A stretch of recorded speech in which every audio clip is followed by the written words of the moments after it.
Hi, I'm Elizabeth Gordon and today's day 8 of my 30-day June challenge. Today I thought I'd talk about something that's really come up during the challenge.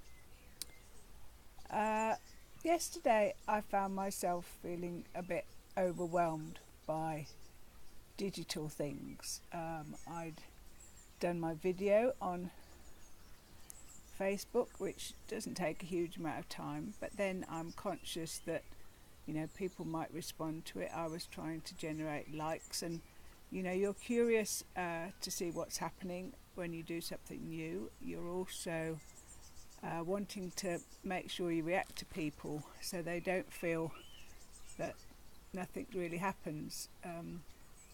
I also added another challenge to do some work on my website. I managed to do that, and I was also doing an online program to learn about supporting people who have chronic energy conditions. So I probably spent way longer on the computer and the phone and whatever than I would normally do, and it really made me think about how am I going to set boundaries around this? How am I going to make sure that my health remains good while I do this work? Because if I'm not feeling good, then I certainly can't help other people.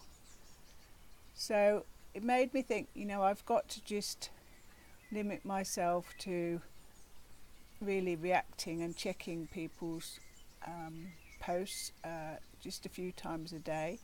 I probably need to make sure I don't look at all after about 9 o'clock at night. So that can be an issue if your clients aren't actually based in the UK or your own time zone. And I also need to make sure that I design a business that really works for me. So if I'm going to have online programs and be using the internet, I've got to just make sure I limit it and make sure I perhaps have 2 days off a week, for example, is something I've read about, where you perhaps at the weekend I allow people to know that I won't be available. So these are all things to think about. So that's what I wanted to share today. Bye.